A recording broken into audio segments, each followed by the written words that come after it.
Time to quit the job. Like that. Everybody good to go? All right, we're going to hear from Mr. KWimmer about the use of technology in education. Well, as Mr. Carraway said, my name is KWimmer. I'm talking about the benefits and best use of technology in education. I was also the aforementioned navigator in Jason's project. So why did I choose the topic? At a young age, I was fascinated with technology, and I remember going over to my grandmother's house, and we had a game. I had a video game that I would play called Treasure Mountain. And what it would be is there's a sentence, and then there's a word missing in the middle, and there's a choice of 4 words underneath that you can put in.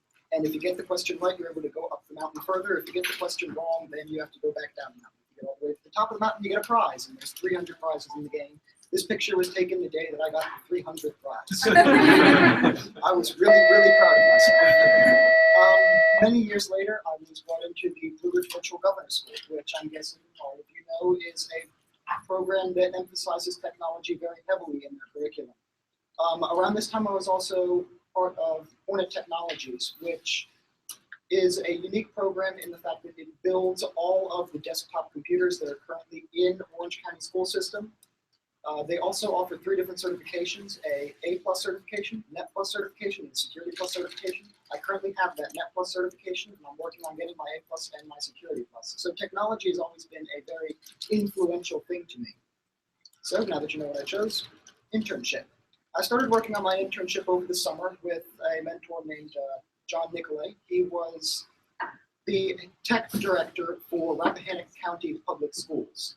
And I went in, I was only able to go in for 1 day, and during that 1 day, I set up an entire computer lab while I converted a history classroom into a computer lab, unboxed the computers, set them up, connected them to the network, got them wired in, dragged tables in from other classrooms that were unneeded, uncluttered some other classrooms. He was quite happy with that. After the first day that I went in, for various reasons, he decided that he would resign from his job, and he moved to start teaching in a college in Massachusetts. At that point, I didn't really have a mentor, so I needed to move on to a new one. So I worked at the TAC Center, Taylor Education Administration Complex, which is up by the Old Prospect Heights. That's where the tech staff here is housed, and I worked with Daryl Hatfield, who is the head tech guy for Orange County School Systems. While I was there, I ended up doing something called fogging. And I'm guessing the majority of you don't know what fogging a computer means, so I'm going to do my best here. When you get a computer, whether it be built by Hornet Tech people like me, or if it comes from Dell, like the laptops that we order, it comes with an operating system that is not pre-configured to work on the school network. You have 2 choices. Either the tech staff can sit there at each computer, and they can program it so it works properly on the school network and is configured right, and then you might make a mistake and forget to do something or not. Or you can use FOG, which is a computer cloning system, and that will clone the operating system off of a computer that you've already set up to work on the school network, so that it will work. A lot of computers can work on the school network. You can set them up 16 at a time, and you can be done with them in about half an hour. It's very fast. It gets to be a little bit tedious after the first batch or second batch that you do, but I remained interested in it even through the tediousness. And this is why I started thinking this is a job field that I really would be interested in doing later. That over there is a picture of some of the computers that I did. There are around 300 teacher replacement desktops like those over there, and around 200 student laptops that were going to go to elementary schools that I did, that I bought. Then community service is the next major point here.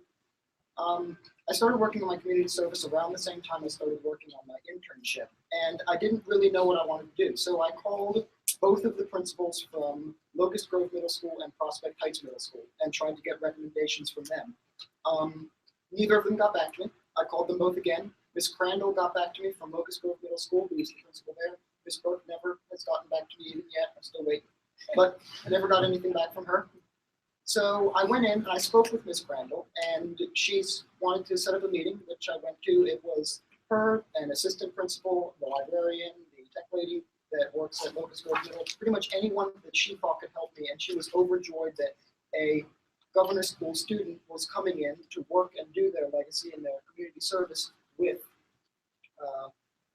Locust Grove Middle School. So what I ended up deciding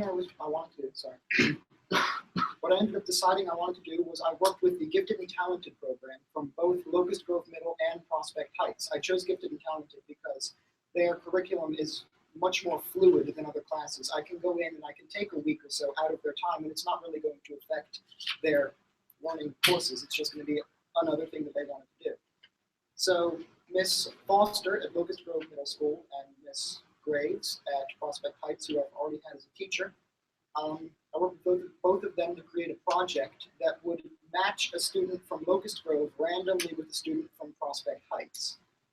And then those two students would be given a single thing to work on. Say it is fracking. One student would research the cons of fracking, one student would research the pros of fracking, and each would have to write their own respective essay on the pros and cons of fracking. Then once they'd done that, they'd have to create a website with 3 main pages. A home page that was an unbiased, this is what fracking is. Then another page that was written by the student that did the cons, and they would have to write, these are all the negative side effects of fracking, and then the pros, these are the positive side effects of fracking. This was the part of the project that I think had the biggest personal impact on me, because I was able to go in and see my passion impacting other people in other students in how they were learning. That I was able to see that the technology that I was showing them how to use was making their learning easier and much more enjoyable. This is also the main part of the project that I wanted to say for future BRVGS seniors, that what you should not be afraid to, you should not be afraid to go and ask for help. You shouldn't, it's like, I really was like nervous, should I call the principal? I don't know if it's even my place. Most of the time, if it's not your place, they're not going to get back with you. Thanks, Ms. Bird. Or they're going to get back with you and they're going to be more than happy to help, which was sort of a surprise to me. So my legacy was that this project is going to be continued in future years. Both of the teachers have agreed that the amount that I've shown them is going to help them later on in continuing using this project. It's also going to help those students that are gifted and talented, many of which will end up in the governor's school program. It's going to prepare them more to be a part of this program so they can be more successful later on. Last main thing that I did in my project was research, and I noticed that there are improvements both inside and outside of the classroom if you implemented technology in the classroom. There would be higher test scores, there would be more engaged learning, but there would also be better social contact, both online and offline, if you had students that were communicating with one another through a form of social media. This got me thinking through my research, what would be, because implementing technology sounds great, but it's very expensive and it's very hard to do. You have to train these teachers, et cetera, et cetera. So what is a simple, cost-effective way to get the benefits of having additional technology without using a lot of resources? And what I came up with was social media. And I thought this graph was very interesting because it shows that many teachers are very interested in using social media, and many teachers are hoping to implement social media later on during their classes, but also many of these teachers don't know how. So I'm imagining perhaps some sort of a school that students can, when they're going to school, they can work with other schools. Say that an Orange County student could work with a Urbana County, Nelson County, or a different county student on a project, this is sounding familiar, on a project that neither of them really know about, and they can both use social media to help them learn. And whether or not this would be effective, I think the only thing we need to do is look at the effects of the Blue Ridge Virtual Governor School on students here. Thank you.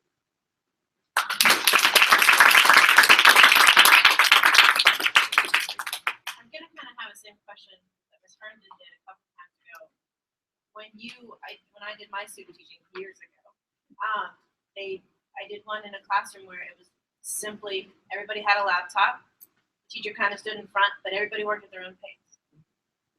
Taking away the teacher aspect of that, not having the communication with the teacher, not being able to stand up there and, let me explain this to everybody. Do you find it more beneficial that everybody could sit, have a laptop, work at their own pace? Or do you think it's better to have a teacher in front of them, guiding them, working through the examples and working through that? Personally, and this goes back to my 11th grade year when we took the online computer course, I absolutely hated the online computer course because I didn't have a teacher that was in front of me that was able to teach these things. I think that a teacher is very necessary, and I don't think that we have it effective as far as how to best have online classes, I think that the teacher has, there has to be teachers. If there's a way to eliminate teachers, I'm sure the Department of Education would be more than happy to eliminate that huge chunk of funding budget. Okay, we could spend that on something else right now. I don't think that we can eliminate teachers in the classroom yet, and I'm not entirely sure we can at all. Thank you. I appreciate it. Yes. So a couple people have mentioned this already. There's been, I think this is the third project that's talked a little bit about social media's use in education.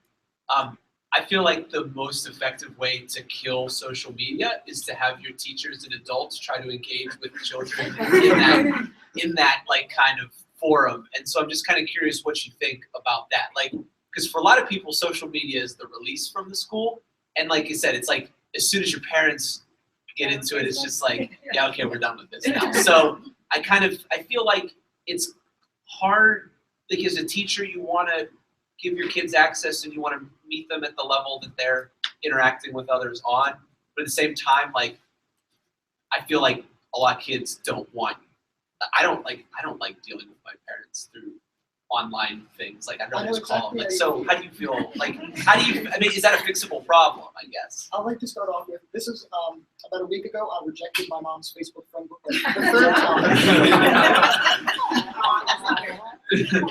And I will continue to do this. I think there's a difference between using social media as a thing, just social media, and using social media for education. The Blue Ridge Virtual Governance School, I think, is excellent as far as taking that social media and using it in such a way that it helps promote education without making it, I'm sorry, I was a little bit distracted with that, without making it, without getting into your own personal life. It's sort of like, this is my school social media and this is my education social media, and they're two different things. And I think that's what has to happen, because I'm pretty uncomfortable with my teacher going through, oh, look what you've been doing on Facebook recently. That doesn't seem educational. I'm going to talk to you about this in class. No, you're not. So I don't know if that answers your question, but I do think they have to be separate, but they should both still be there. So I guess tying on to that, Will mentioned when I asked a discussion about having two different realms of two different Twitter accounts, maybe two different emails, like your personal email versus your personal email. And as teachers, we have a teacher email, we have personal emails.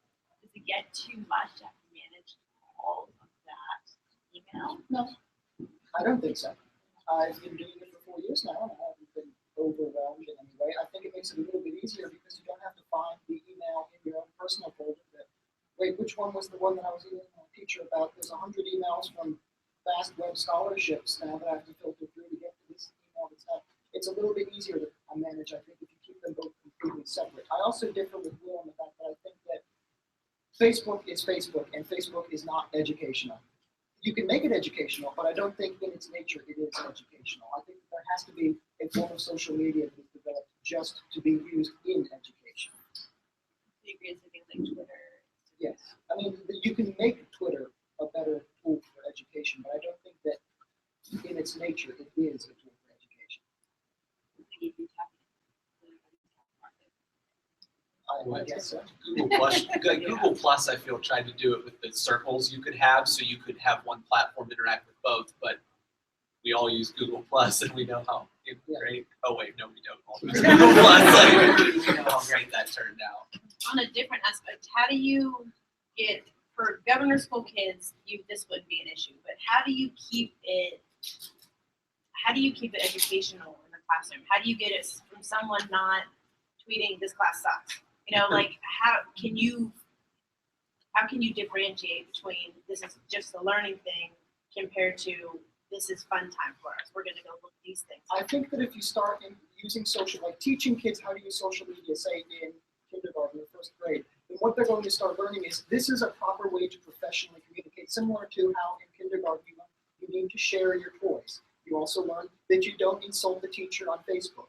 And that was something I talked about in my research paper, is that if you start implementing this at a younger age, students are going to be able to associate social media with something completely different than what they're associating it with today.